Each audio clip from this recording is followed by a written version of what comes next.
வணக்கம். இப்போ நம்ம என்ன டாபிக் பார்க்க போறோம்னா, கலப்பு பின்ன கழித்தல் பார்க்க போறோம். அது கொடுக்கப்பட்ட நம்பர் வந்து கலப்பு பின்னமா இருந்துச்சுன்னா, அதை எப்படி மைனஸ் பண்ணி ஆன்சர் கண்டுபிடிக்கிறதுன்னு பார்ப்போம். கலப்பு பின்ன எண் அப்படின்னா என்னன்னா, ஒரு முழு எண்ணும் ஒரு பின்ன பகுதியும் சேர்ந்ததை நம்ம வந்து கலப்பு பின்ன எண் அப்படின்னு சொல்றோம். 5ங்கிறது ஒரு முழு எண்ணா, 2/3 வந்து அதோட பின்ன பகுதி. அதில் வந்து மேலுள்ள 2 நம்ம தொகுதி அப்படின்னு சொல்றோம், கீழுள்ள 3 வந்து பகுதி அப்படின்னு சொல்றோம். ஓகே, இப்போ என்ன நம்பர் கொடுத்துருக்காங்கன்னா 5 2/3 மைனஸ் 4 1/2. இப்போது இந்த நம்பரில் நம்ம இப்போ கலப்பு பின்னை நம்ம தகா பின்னமாக மாற்ற போகிறோம். எப்படின்னா 5 3 நம்ம பெருக்கணும், பெருக்கி வர ஆன்சரோட ரெண்டை நம்ம கூட்ட போகிறோம். இப்போது 5 3 பெருக்கும்போது நமக்கு என்ன கிடைக்குதுன்னா 15 கிடைக்குது. 15ஓட 2 கூட்டும் போது நமக்கு என்ன கிடைக்குதுன்னா 17 கிடைக்குது. இப்போ 17/3 மைனஸ் இப்போது 4ஐயும் 2ஐயும் பெருக்கணும், பெருக்கி வர ஆன்சரோட 1 இப்போ கூட்ட போகிறோம். 4ஐயும் 2ஐயும் பெருக்கும் பொழுது நமக்கு என்ன கிடைக்குதுன்னா 8 கிடைக்குது. 8ஓட 1 கூட்டும் பொழுது நமக்கு 9 கிடைக்குது. அப்போ 9/2. ஓகே, இப்போ நம்மளுக்கு தகாபின்ன என்ன நம்ம மாற்றிட்டோம். இப்போ அடுத்து நம்ம என்ன பண்ணணும்னா, இதை வந்து கிராஸாக நம்ம மல்டிபிள் பண்ண போகிறோம். 17ஐயும் 2ஐயும் மல்டிபிள் பண்ணணும், அடுத்து 9ஐயும் 3ஐயும் மல்டிபிள் பண்ணணும். ஃபஸ்ட்டு 17ஓட 2 பெருக்கும் பொழுது நமக்கு என்ன கிடைக்குதுன்னா 34 கிடைக்குது. 34 மைனஸ் சிம்பிளை அப்படியே எடுத்து எழுதிக்கணும். அடுத்து 9ஐயும் 3ஐயும் நம்மளுக்கு பெருக்கும் பொழுது நமக்கு என்ன கிடைக்குதுன்னா 27 கிடைக்குது. பை இந்த 3ஐயும் 2ஐயும் பகுதியில் உள்ள 3ஐயும் 2ஐயும் நம்ம பெருக்கணும். இப்போது 3ஐயும் 2ஐயும் பெருக்கும்போது என்ன கிடைக்குது 6 கிடைக்குது. 6 அப்படியே எடுத்து பகுதியில் எழுதிக்கணும். அடுத்து 34லிருந்து 27 கழிக்கும் பொழுது நமக்கு என்ன கிடைக்குதுன்னா 7 கிடைக்குது. இப்போ 7/6 நமக்கு 5 2/3 மைனஸ் 4 1/2 கலப்பு வினை என்ன நம்மளுக்கு மைனஸ் நமக்கு என்ன ஆன்சர் கிடைக்குதுன்னா 7/6 கிடைக்குது. ஓகே, இப்போ அடுத்த கணக்கு பார்ப்போம். அடுத்த கணக்கு நமக்கு என்ன கொடுத்துருக்காங்கன்னா 4 3/4 மைனஸ் 2 1/3.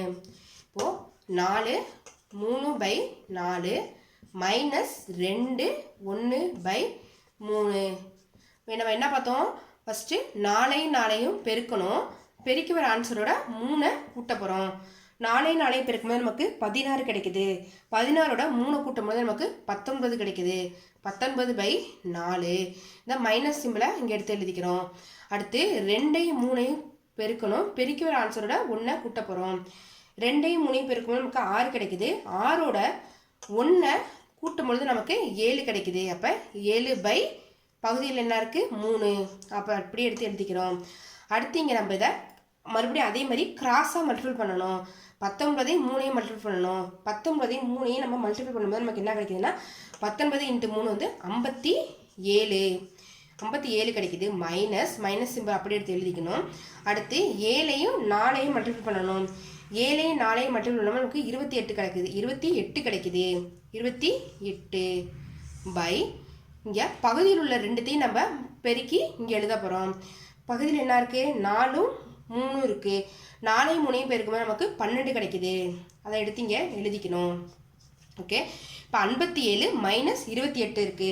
57லேருந்து 28 நம்ம மைனஸ் பண்ணும்போது நமக்கு என்ன ஆன்சர் கிடைக்குதுன்னா 29 கிடைக்குது. 29/12. ஓகே, இப்போ 4 3/4 மைனஸ் 2 1/3 நம்ம கலப்பு பின்ன முறையில் மைனஸ் பண்ணால் நமக்கு என்ன ஆன்சர் கிடைக்குதுன்னா 29/12 கிடைக்குது. ஓகே, இப்போ அடுத்த கணக்கு பார்ப்போம். அடுத்த கணக்கு நமக்கு என்ன கொடுத்துருக்காங்கன்னா 1 1/2 மைனஸ் 3 4/5 கொடுத்துருக்காங்க. 1 1/2 மைனஸ் 3 4/5. இப்போ இங்கே என்ன கொடுத்துருக்கோம், அதே போல தான் 2ஐயும் 1ஐயும் பெருக்கணும், பெருக்கி வர ஆன்சரோட 1 கூட்ட போகிறோம்.